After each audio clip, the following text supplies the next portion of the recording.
Hello दोस्तों, कैसे हैं आप सब। दोस्तों आज है हमारे साथ हिमांशु। हिमांशु का प्लेसमेंट यार इन्फोसिस में हुआ है पावर प्रोग्रामर की प्रोफाइल पे। तो यार जब भी बात आती है आपकी इन्फोसिस, टीसीएस, विप्रो, तो यार सबके दिमाग में एक बात आती है कि यार ये सब तो मास डिस्ट्रीब्यूटर हैं, इन सबका हम लोग इंटरव्यू एक्सपीरियंस क्यों शेयर कर रहे हैं। बट सबसे अच्छी बात क्या है यार कि इन्फोसिस के पास 3 प्रोफाइल हैं एक फ्रेशर को हायर करने के लिए। एक है यार सिस्टम इंजीनियर जिसका पैकेज 3.5 होता है, एक है यार सिस्टम इंजीनियर स्पेशलिस्ट जिसका पैकेज यार 5 एलपी होता है, और एक है यार पावर प्रोग्रामर जिसमें हिमांशु का प्लेसमेंट हुआ हुआ है यार, वो प्रोफाइल है आपकी 8 एलपीए की। तो यार 8 एलपीए वाली प्रोफाइल एक काफी अच्छी खासी प्रोफाइल है इन्फोसिस जैसी कंपनी में। ठीक है, तो यार ये पूरी की पूरी वीडियो आपकी पावर प्रोग्रामर के ऊपर ही होगी। अगर आपको सिस्टम इंजीनियर स्पेशलिस्ट की वीडियो देखनी है तो यार हमने उसके ऊपर पहले एक वीडियो बनाई हुई है, उसका लिंक मैंने यार ऊपर आई बटन में दिया हुआ है, आप उसको चेक कर सकते हो। ठीक है, तो स्टार्ट करते हैं। तो हिमांशु यार सबसे पहले तो अपनी कुछ जर्नी बताओ यार कि आपने फर्स्ट ईयर से फोर्थ ईयर तक क्या क्या करा है कॉलेज में। मेरा नाम हिमांशु त्रिपाठी है। तो मैंने जो है एबीएस इंजीनियरिंग कॉलेज 2016 में ज्वाइन किया था। ओके 2016 में सीएससी ब्रांच में मैंने अपने कॉलेज को ज्वाइन किया था। ओके।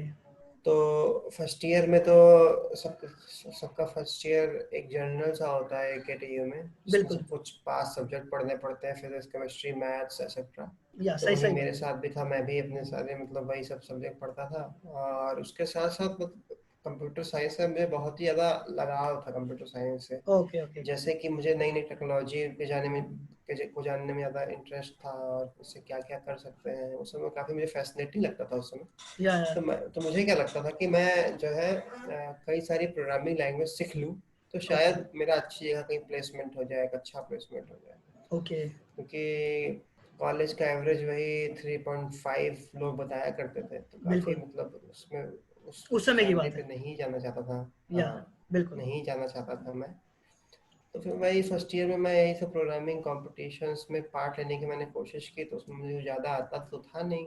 हम्म। और मैंने बस सी प्लस प्लस पढ़ के मैं सोच रहा था कि कुछ हो जाएगा। तो वही सी प्लस ओके प्लस पढ़ने के लिए कहीं कोई चीज़, कहीं कुछ मिल जाए, कोई ट्रेनिंग करा रहा हो, ऐसा ही कोई सेमिनार वगैरह ज्वाइन कर सही रहा सही। हूँ कॉलेज में, ये सब ओके चलता था। बट सेकेंड ईयर में आके मुझको मालूम पड़ा, एक सीनियर थे हम्म। जिन्होंने मुझे गाइड किया, बताया कि प्रोग्रामिंग लैंग्वेज बस एक टूल होता है। तो सेकेंड ईयर से फिर मैं इंट्रोड्यूस हुआ कॉम्पिटिटिव प्रोग्रामिंग के लिए। उसमें एक ओके स्टोरी मैं बताता हूँ। मैंने जब पहली बार कोडशिप दिया था, ओके तो मैंने सोचा कि मैं सारी प्रॉब्लम्स करूँगा और अच्छा फोड़ दूंगा। ओके। या उसमें जो है मैंने सारा ब्रूट फोर्स बनाया, और मेरा एक प्रोग्राम को छोड़ के सारे प्रोग्राम टाइम लिमिट एक्सीडेड किए। Okay okay. तो वहाँ से फिर ऐसे शुरू हुआ। फिर मैंने ये जनवरी से, सेकेंड ईयर में जनवरी से थोड़ा सा फोकस होकर कॉम्पिटिटिव प्रोग्रामिंग करने की कोशिश की। ओके। तो सेकेंड ईयर क्या, जनवरी के बाद सेकेंड ईयर ख़त्म हो गया, थर्ड ईयर शुरू हो गया। थर्ड ईयर में भी कॉम्पिटिटिव प्रोग्रामिंग वाला हमारा यही वेंचर चलता रहा। सही। उसके बाद थर्ड ईयर के एंड होते होते इन्फोसिस का फॉर्म आ गया था, ओके। उसको भर दिया। सही। उसके बाद अगस्त के आसपास उसका इंटरव्यू हुआ। उसके कुछ दिन के बाद आ गया कि मैं सेलेक्टेड हूँ कि नहीं।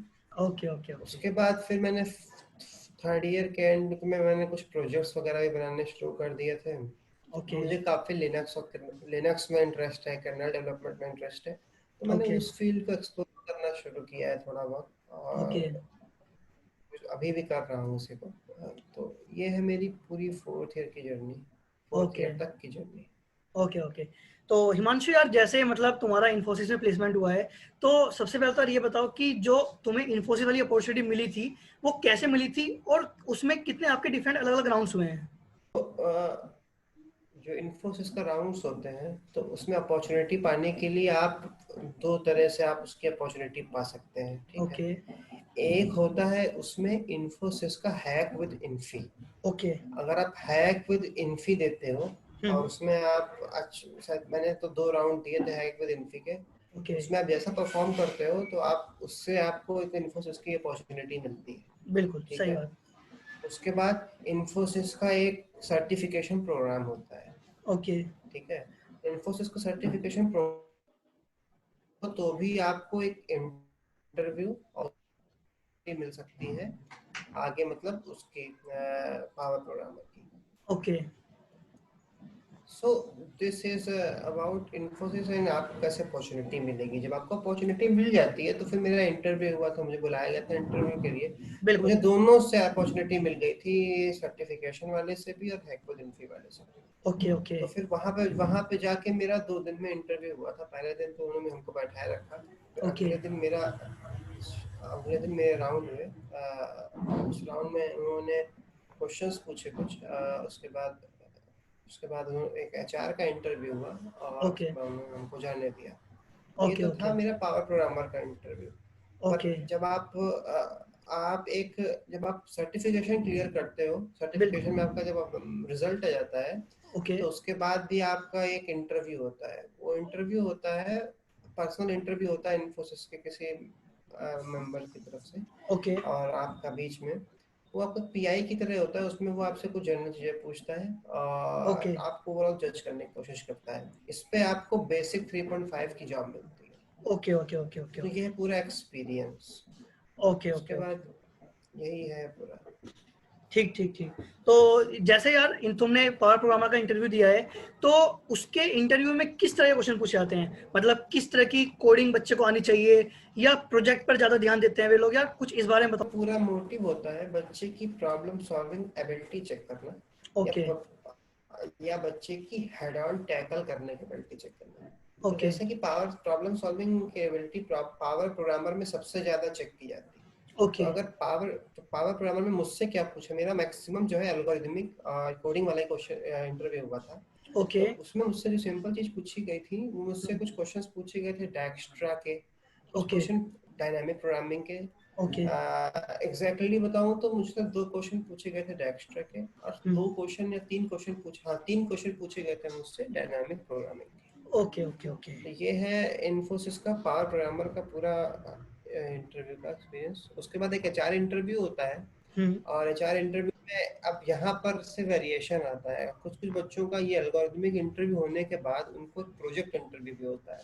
ओके उसमें वो बच्चे का प्रोजेक्ट किस तरह का प्रोजेक्ट बनाया है उसने, वो क्या उसकी बिजनेस रिक्वायरमेंट थी या किस तरह की रिक्वायरमेंट थी जिसको देख के उसने प्रोजेक्ट बनाया है, सही उसके बात। बारे में एक्सप्लेन करना होता है। Okay okay. और वहां से उसको अपॉर्चुनिटी मिलती है, और नहीं ठीक। तो कुछ बच्चों का सीधे एचआर इंटरव्यू करा देते हैं वो लोग, और उसका अपॉर्चुनिटी मिल जाती है। Okay okay okay problem solving ability आपकी अच्छी होनी चाहिए। अच्छी का मतलब यह है कि आप 3 to 4 स्टार अगर क्वेश्चंस आराम से कर लेते हैं कोड शेफ के, ओके तो आप आराम से वहाँ के क्वेश्चंस कर लेंगे इन्फोसिस पावर प्रोग्रामर के। Okay okay okay okay okay. तो मतलब यार हमने देखा अब तक कि अगर पावर प्रोग्रामर का हम इंटरव्यू देने जा रहे हैं, तो मेन चीज़ हमारी प्रॉब्लम सॉल्विंग स्किल्स अच्छी होनी चाहिए। और प्रॉब्लम सॉल्विंग स्किल्स के लिए सीधी सी बात है यार कि डेटा स्ट्रक्चर्स एंड एल्गोरिथम अच्छी होनी चाहिए। और जैसे हिमांशु ने बताया कि हिमांशु से जो क्वेश्चन पूछे गए थे वो पूछे गए यार डिजिक्स्ट्रा के और आपके डायनेमिक प्रोग्रामिंग के। तो डिजिक्स्ट्रा देखा जाता है आपकी ग्राफ की एल्गोरिथम्स हो गई, तो graph, dynamic programming and tree, जो आपके कुछ एडवांस और जिसको आप कहते हो ना कि टॉप मोस्ट कुछ कंसेप्ट हैं डीएसएन एल्गोरिथम्स के, तो यार उन सारे कंसेप्ट्स का क्वेश्चन पूछे गए हैं। ठीक है। तो हिमांशु यार हमने देख लिया कि प्रॉब्लम सॉल्विंग स्किल चाहिए चाहिए, तो उसके साथ साथ सीएस के जो कोर सब्जेक्ट्स हैं जैसे हमारे आपके डीबीएमएस हुआ, ऑपरेटिंग सिस्टम हुआ, कंप्यूटर नेटवर्क हुआ, क्या इन सब की जरूरत पड़ती है उस इंटरव्यू के दौरान? देखिए, अगर आप इन्फोसिस का सर्टिफिकेशन निकालना है, जब ओके मैंने, तो उसमें मुझसे डीबीएमएस वगैरह के क्वेश्चन रिटर्न में पूछे गए, ओके। और पाइथन पाइथन पाइथन पे बेस्ड था, उसमें डीबीएमएस वगैरह के क्वेश्चन आए थे काफी। सही। उसके बाद इंटरव्यू में ऐसा आपको जस्टिफाई करना है कि जो आपने सब्जेक्ट लिए हैं और पढ़े हैं वो आपको आते हैं। जैसे मान लीजिए आपने पहला एल्गोरिथमिक तो हो रहा है, वो तो चलिए स्टैंडर्ड है। उसके बाद अगर बिल्कुल। आपसे प्रोजेक्ट में तो पूछा जाता है, तो आप अगर इंटरव्यूअर को सेटिस्फाई कर पाते हैं तो आप एक अच्छे कैंडिडेट। बस बात यहाँ पे आ रही है। इसमें ऐसी ये मैंने आपको बता दूं, ये बहुत इजी इंटरव्यू होता है, और इसमें इतना ज़्यादा कोई ऑपरेटिंग सिस्टम्स वगैरह नहीं पूछता है। ओके जब तक ओके की रिक्वायरमेंट ना हो, आपने अगर प्रोजेक्ट इम्प्लीमेंट वगैरह कर रखा हो, या आप उस तरफ लीन करते हुए दिखाई पड़ रहे होंगे अगर इंटरव्यू को, तो वो जरूर ओके पूछ लेगा, पर ऐसे नहीं, ऐसे नहीं पूछेगा। Okay okay okay okay okay. सही सही। तो मतलब यार बस सीधी सी बात ये है कि अगर लेट सपोज आपने अपने रिज्यूमे में कोई प्रोजेक्ट लिखा हुआ है, या आपने अगर ये भी लिखा हुआ है कि यार मुझे डीबीएमएस आता है, तो आपको उसके ऊपर आना चाहिए। ऐसा ना हो कि यार आपने लिख दिया मुझे डीबीएमएस आता है, और अगर वो आपसे कुछ वहाँ पे 3-4 क्वेरी लिखा के देखता है तो आप कहते हैं सर मेरे से तो नहीं हो रही है। क्योंकि सबसे बड़ी बात क्या है, पहली बात तो अपने रिज्यूमे में लिखा हुआ है कि आपको डीबीएमएस आता है, उसके साथ साथ आपके कोर सब्जेक्ट है डीबीएमएस, आपने अपने बीटेक में पढ़ा हुआ ही है, तो यार ये सब चीज मतलब अगर पूछता है तो आपको आंसर दे देने चाहिए वहाँ पे, ठीक है ना।